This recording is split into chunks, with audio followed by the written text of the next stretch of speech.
Quand s'arrêtera la machine infernale au Mali? Il y a 2 mois, le JNIM et leurs alliés lançaient une offensive contre l'armée et la junte. Depuis, Human Rights Watch fait état de graves attaques de toutes parts, des FAMA, des milices dites d'autodéfense, mais aussi des djihadistes. À chaque fois, ce sont les civils qui payent le prix du sang. Un cycle de violence sans fin, en toute impunité, comme si le pays était devenu une zone de non-droit. Bonjour Ilaria Legrozzi, merci d'être sur France 24. Vous êtes chercheuse senior sur le Sahel à Human Rights Watch. Vous alertez donc sur de nouvelles violences de la part de l'armée malienne, de la part des islamistes et de leurs alliés. Est-ce que d'abord on a une idée du bilan humain de ces 2 derniers mois? Non, malheureusement, on n'a pas une idée du bilan humain de ces 2 mois. Les gouvernements n'ont pas fait de bilan, mais il faut dire que le conflit au Mali est rentré dans une nouvelle phase plus intense, définitivement plus brutale. L'offensive du 25 avril est une escalade majeure dans les hostilités. Elle a été suivie d'ailleurs par le siège annoncé par le JNIM de la capitale Bamako et par des opérations militaires très violentes, ce qui a considérablement aggravé la crise humanitaire préexistante dans le pays. Et au milieu de cette escalade, en fait, les civils se retrouvent pris entre plusieurs acteurs qui ne respectent pas les lois de la guerre. Nous avons documenté des abus commis par toutes les parties au conflit. D'un côté, le JNIM qui menace les civils qui entravent ces opérations, qui attaquent des dizaines de véhicules en direction de la capitale Bamako. De l'autre côté, l'armée malienne et ses alliés russes qui se livrent à des opérations de contre-insurrection qui souvent engendrent des morts parmi les civils.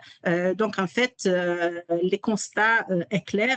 Même si on n'a pas les bilans, les civils sont de plus en plus traités comme des cibles alors qu'ils devraient être protégés. Alors, déjà sur l'armée, vous vous basez sur la base de dizaines de témoignages que vous avez pu recueillir depuis le Mali. Vous décrivez des attaques de drones dans plusieurs villages maliens et vous le dites, c'est présenté comme des représailles à l'offensive du JNIM. Là, du JNIM, pardon, il n'y a aucune distinction qui est faite entre les civils et les combattants. Non, effectivement, nous avons documenté des attaques de drones qui ont engendré la mort des civils et des attaques qui au lieu de cibler des djihadistes, en fait, ont ciblé des civils, y compris d'ailleurs de nombreux enfants. Par exemple, dans l'attaque dans le village de Gimbe, au centre du Mali, à côté de la ville de Mopti, le drone a touché un endroit où des enfants étaient rassemblés. La frappe a eu lieu au même temps où une colonne de djihadistes traversait la rivière. Les témoins nous ont décrit des corps d'enfants et d'adolescents déchiquetés, des familles même contraintes d'attendre avant d'enterrer les corps de leurs proches parce que les drones continuaient de survoler le village. Donc voilà des images qui montrent carrément le coût humain de cette guerre sur les civils, le fait que les parties prenantes ne font pas de distinction entre les civils et les combattants. Et alors, ce qui est intéressant, c'est que pour vous, l'armée malienne alimente aussi en quelque sorte les violences intracommunautaires puisqu'elle fait appel aux Dozo qui opèrent en tant que milice depuis des années contre les Peuls qui, eux, sont souvent assimilés à tort aux djihadistes. Oui, effectivement, les Dozo, qui sont des chasseurs traditionnels qui se sont progressivement transformés en groupe d'autodéfense et qui supportent les militaires maliens dans les opérations de contre-terrorisme, ont commis des exactions, notamment par exemple dans le cadre de l'opération dans le village principalement Peul du centre du Mali, le village de Sarkala-Wéré, en ciblant surtout des civils Peul, y compris 23 enfants et des hommes, des civils. C'était une opération extrêmement brutale. Des survivants nous ont parlé d'une véritable chasse à l'homme. Les témoignages parlent très clair. Les soldats et les dozos ont poursuivi des familles jusqu'à dans la brousse, ont tiré sur les civils à bout portant. L'un des survivants d'ailleurs est allé très loin en nous disant qu'ils ont été chassés comme des pintades dans la brousse. Donc voilà des exemples, encore une fois, des exactions qui ciblent les civils Peuls qui sont souvent assimilés à des djihadistes à cause du fait que le JNIM, comme d'autres groupes armés islamistes, ont massivement recruté au sein de la communauté Peul. Cela a créé un cycle très dangereux de violence. Alors parlons maintenant des attaques du JNIM. Donc c'est ce groupe armé djihadiste qui a lancé avec les indépendantistes cette offensive il y a 2 mois maintenant contre la junte. Eux n'hésitent pas à brûler des voitures civiles qui sont soupçonnées, vous le disiez, de forcer en quelque sorte le blocus de Bamako. Vous avez réussi, vous, à authentifier des vidéos, c'est ça? Oui, effectivement, le GNIM a ciblé des dizaines de véhicules civils qui ne transportaient ni soldats, ni armements, ni armes, ni équipements militaires. Ils ont fait descendre en fait les passagers avant d'incendier une quarantaine de véhicules qui allaient vers la capitale assiégée Bamako, simplement car ces personnes justement avaient emprunté la route en direction de la capitale. Et donc c'est une manière en fait de terroriser toute une population. Mais le GNIM ne s'est pas arrêté là.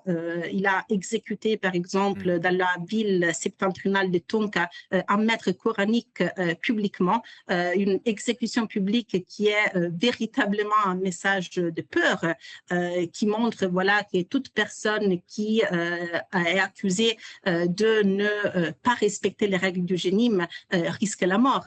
D'ailleurs, ce n'est pas la première fois que le GNIM exécute publiquement des civils dans cette ville de Tonka, parce qu'en novembre 2025, des combattants avaient enlevé et ensuite exécuté une influenceuse, Mariam Cissé, avant de l'accuser de collaborer avec l'armée. Un dernier mot de votre rapport, puisque vous avez sollicité les réactions de l'armée malienne et du GNIM. Il n'y a que le GNIM qui vous a répondu. Est-ce que ça vous a surpris et qu'est-ce que ça révèle selon vous? Écoutez, la réponse officielle du GNIM aux questions de Human Rights Watch, c'est une étape normale dans notre méthodologie. Nous donnons toujours les droits de réponse aux parties en question, la possibilité en tout cas d'exposer les faits. Et dans la réponse, le GNIM, dans sa réponse, en fait, le GNIM cherche surtout à, je dirais, justifier sa conduite.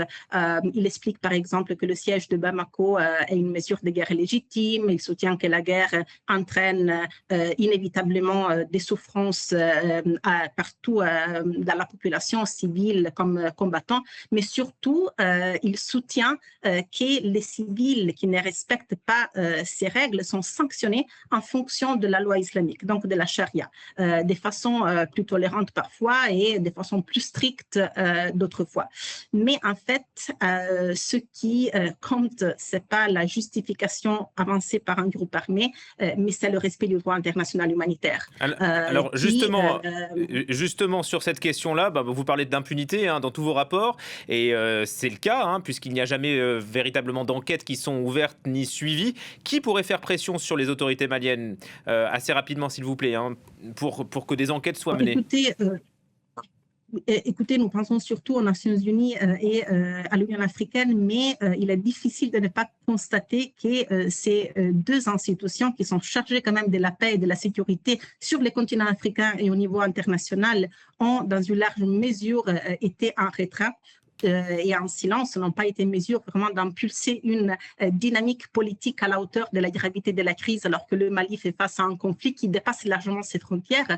Donc nous les appelons à ramener les conflits maliens au sommet de l'agenda international, au Conseil des sécurités des Nations Unies, au Conseil de la paix, de la sécurité de l'Union africaine. Autrement, le risque est vraiment de considérer la crise au Mali comme une crise normalisée. Merci. Donc il est important que ces deux institutions... Voilà.